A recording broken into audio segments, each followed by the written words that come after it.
name is Andrew Doyle. Join me every Sunday evening at 7 p.m. for Free Speech Nation.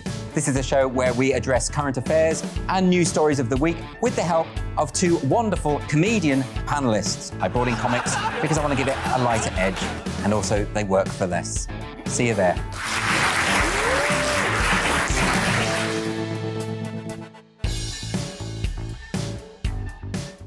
Join my show Farage, 7 p.m. till 8 p.m. Monday through Thursday, and there you will get opinion, analysis, debate, and I'll cover stories that nobody else dares to touch.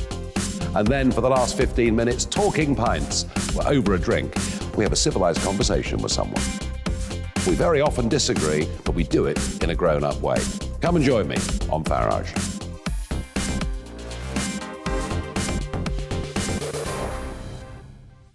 I'm Colin Brazier. I've reported from more than 70 countries around the world, covered wars from Afghanistan to Iraq, from Lebanon to the Balkans. I'm trying to bring that experience, that feel for events, to the studio. And something else, I'm ready to give an opinion. Today's stories with a spark. Brazier from 8 p.m. weekdays on GB News.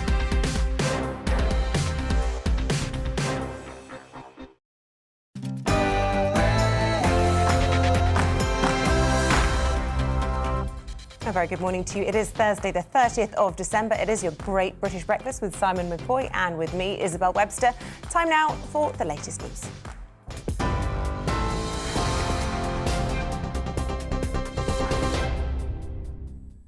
Good morning, I'm Olivia Guthrie. This is your news at 9 o'clock.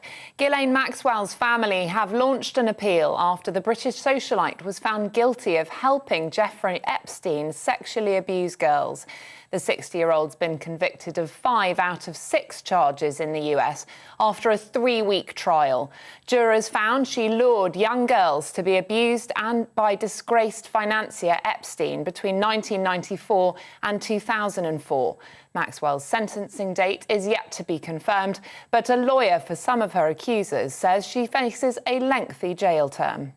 These 4 women were believed, and now Ghislaine Maxwell is a convicted sex trafficker facing the rest of her life probably in prison because of the courage, the tremendous courage of these 4 women, and also the hard work of the police and the prosecutors and the attorneys who brought this case to justice.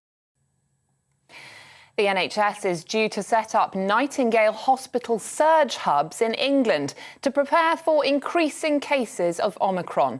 Work on 8 hubs holding up to 100 patients each will start this week, according to NHS England, as Omicron admissions are expected to rise. The NHS is also ramping up the use of virtual wards at home, where patients get monitoring technology and regular check-ins with clinicians.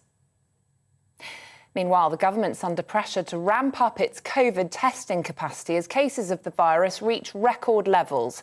The UK reported a new high of 183,037 lab-confirmed cases yesterday.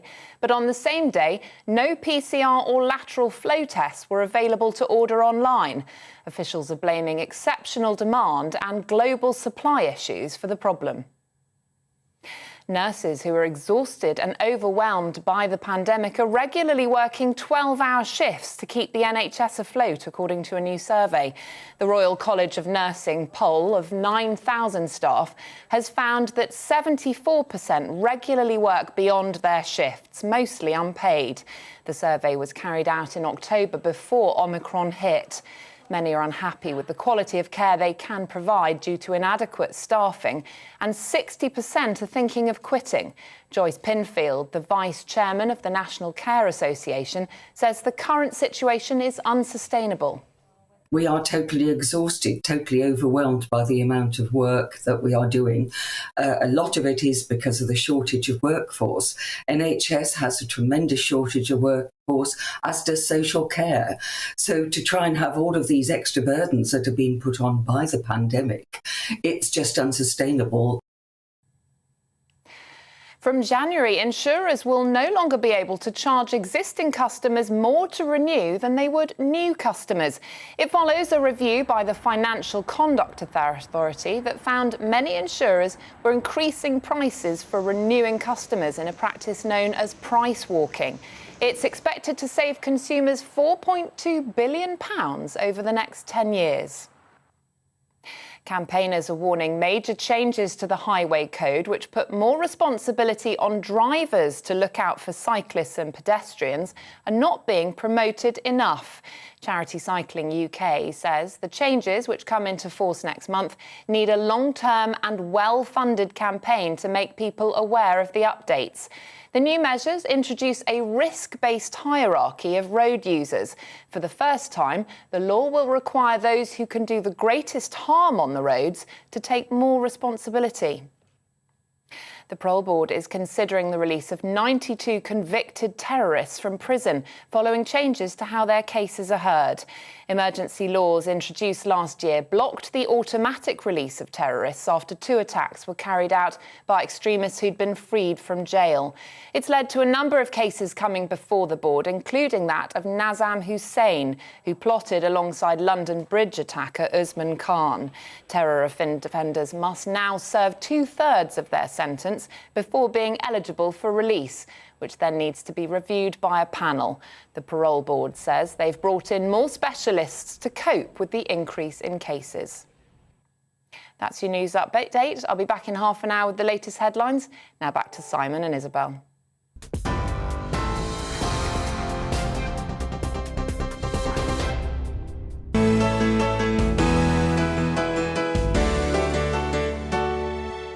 I've worn my fingers out all this piano playing this morning. Right, now, welcome back. Isabel and Simon with you. Let's just have a look at some of today's newspaper front pages for those of you just emerging. As we mentioned, that breaking news from last night has made some of the front pages at least. Ghislaine Maxwell found guilty of sex trafficking for Jeffrey Epstein, which the Sun insists means she will die in jail. The Times also leading on Maxwell's conviction, whilst also reporting on the COVID test shortage affecting the UK. Telegraph leads with the testing crisis and how Health Secretary Sajid Javid insists that there'll be no quick fix to the problem due to overwhelming demand and global shortages. With the testing crisis even affecting the NHS staffing crisis, according to the Independent's front page. The Eye calls attention to the new daily COVID case record amid the testing shortage crisis. Anti-vaxxers causing chaos at a COVID-19 testing site dominating the front page of the Daily Mirror. The Financial Times leads with a photo of a Hong Kong pro-democracy journalist being arrested by Chinese officials, as well as a piece on Elon Musk's rebuttal against claims that his Starlink satellites are hogging too much space in space. Here's The Guardian. They lead with the same photograph, as well as updates on the Afghanistan situation after the former Prime Minister Gordon Brown warned that the West is sleepwalking into the biggest humanitarian crisis of our times in Afghanistan. And finally, the Daily Star leads on the potential shortages of some frozen foods due to Brexit import changes, saying it could even be a good thing after all the crud we've been eating to date. Well, this morning, to go through the papers one last time with us is the Labour councillor Peymana Assad and the political commentator Benedict Spence. A very warm welcome back. Thanks for sticking with us for the full shift this morning. We really appreciate it. Look, we've got to talk about Ghislaine Maxwell first and foremost. It probably is fair to say it was an unsurprising verdict, but has huge consequences, and we're yet to hear what her sentencing will be as well, Benedict. Yes, it's the real feel-good story to end the year on, isn't it? Ghislaine Maxwell probably going to spend the rest of her life behind bars. I mean, you don't want to say it's a tragic end to a very tragic story, because there is an element of justice that has been served by somebody facing a very long prison sentence for this. But it does leave quite a bitter taste in the mouth, I think, for a lot of the victims, because, of course, Ghislaine Maxwell was not the key. She was not the key protagonist of all of this. She was more sort of an accomplice to the main person in all of this, which is, of course, Jeffrey Epstein. That said, it is, I think, a welcome outcome that somebody will face a measure of justice and serious prison time for it. But nonetheless, you do have to kind of step back, look at it in the round, and say, generally, this has not gone, I think, how most of the victims would have liked. Yes, they've got a measure of justice, but it's not, I think, what most of them would have hoped for at the outset. There's an issue here about men, frankly. For whatever reason, whether it was suicide or whether he was murdered, Jeffrey Epstein hasn't faced justice. The only person so far to face justice in something that clearly involves many men is a woman. Yeah, it's interesting that this case specifically sees her being imprisoned for life. But the question I have is, how high does this go? And who else is implicated in this? And they should be brought to justice. But the thing I'd like to say on the survivors, I think this sends out a message. Those who do come forward about incidents like this, situations like this, that there can be justice that can be served, especially when the police and law enforcement and everybody else works together to try and give these young women at that time who went through this very horrific situation some justice. Let's turn our attention to another story making the headlines today. Afghanistan, Gordon Brown speaking up again, something he did at the time of the withdrawal of British troops from Afghanistan as well, talking about sleepwalking now into humanitarian disaster there. This one to you, Peymana, of course, because you were not only born in Kabul, but you were there during that evacuation. Yeah, I think the interesting thing for me is, obviously the humanitarian situation is really bad. The comment from Gordon Brown has come at a really late stage, but I'm glad that it's brought attention to the issue. For me, one of the most tragic things is the ban on girls' education in Afghanistan that the Taliban regime has brought in. These are girls who, going through their secondary education in grade 7, for example, and they've completely been told to stay at home now, banned from receiving a high school education or a university education. And the Taliban are justifying this by using religion and justifying this by using culture, and it's completely unacceptable. It's not in line with Afghan culture. Afghan men have been on the front lines and advocates of girls' education for centuries. OK, now let's talk now about the gender pay gap, which is widening, according to some reports. Yes, this is, we always have this sort of the annual conversation, don't we, about the gender pay gap.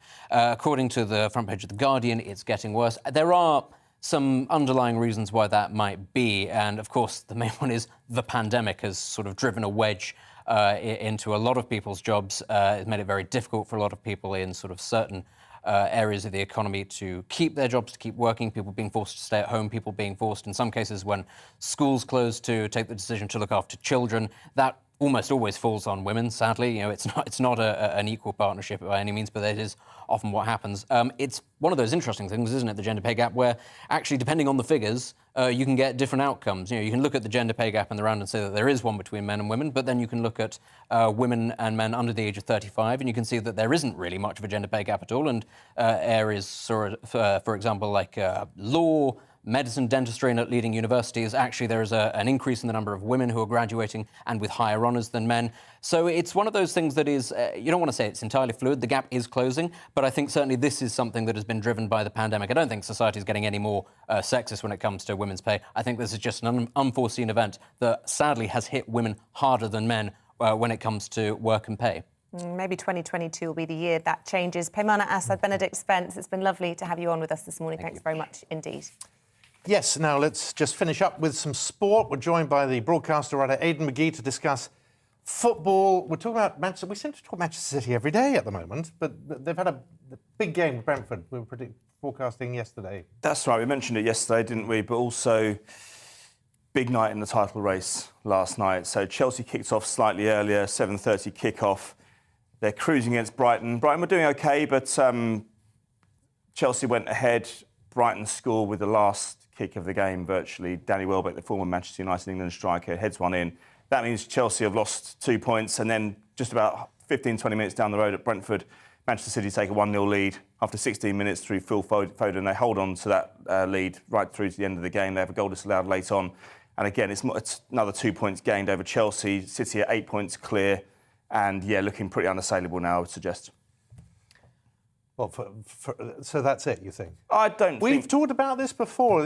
I know in previous... A year ago, exactly the same happened. Yes. And they created this... But you think this is unassailable again? I do. I just think that in these situations with the pandemic, as I've said to you a couple of times recently, Simon, it's the sides with the biggest squads who cope with this situation better. Chelsea have had a wretched run. On the 20th of November, they went to Leicester and won 3-0. They went 4 points clear. How they've managed to have a situation where they've conceded 12 points since then, now 8 points behind. It's the same with Liverpool. Liverpool, it's even worse for them at the weekend. They lose 3 players to AFCON. So it's going to be the sides with the biggest squads, the greatest resources who ride this storm the best, and that means Manchester City are in that situation now. Now, can we talk about Man U Knighted. This with is a this, K. headline. so this is the best headline of the day. Yeah. David Beckham, it's said, is going to be knighted, Man United. Very Brilliant. clever. It's been a long time coming, hasn't it? It has, yeah, but it's not quite as simple as that. He was involved in something called Ingenious, which doesn't sound very ingenious given what it's cost him, but it was a tax avoidance scheme. He was notified by the Inland Revenue back in 2013 that he was on a red list. Now, I've been in this situation myself, I must confess. There's an irony there. Yeah, exactly. Yeah. And so I've been in this situation myself. It can be quite time-consuming, it can be quite fiddly, but with the tax avoidance scheme, the Inland Revenue take a long time to investigate you to make sure you're clear to receive a knighthood. You then go from the red list to the green list. He's been cleared now to receive a knighthood. It looks like he's going to get that next June, so we're going to see a I've rise. got a load of sympathy, I'm afraid, Aidan. Come on, he's got more With accountants. me or him? With him. You, I have total sympathy for many reasons. But but as far as he's concerned, he's got people, hasn't he, to do all that. So that's fine. But, He has, yeah, but then he contested it. Ingenious won their case against HMRC. It's been back and forth. I mean, you're talking about significant amounts of money here, but I mean, it won't have helped his case. I think it was back in 2015 when he woke up in the morning and he saw the list of the New Year's honours. And he said he talked about Catherine Jenkins. Yeah. He said, Oh, "What's yeah, she of done? course. What's she done apart from sing at the rugby?"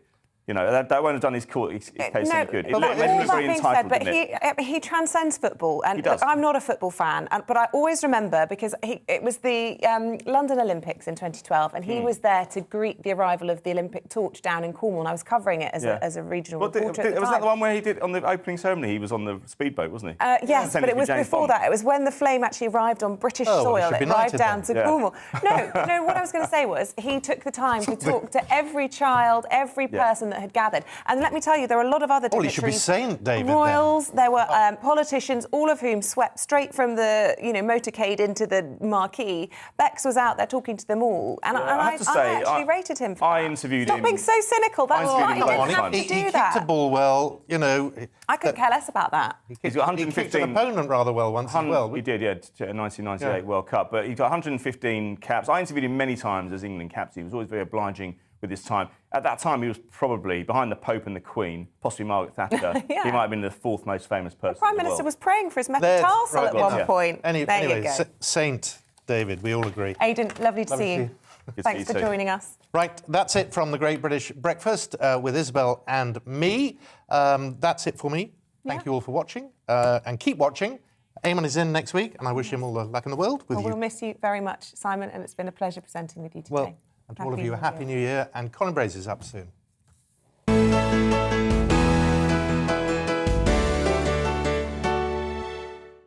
You're watching GB News live across the UK and the world on our digital stream. GB News is Britain's news channel. We are the UK's home of discussion and debate from all perspectives. We are here for you. Don't forget to join our YouTube community by clicking on that subscribe button. And if you want the GB News app, you can click and catch up on programmes anytime. We love to hear from you, so email us. GBviews@gbnews.com.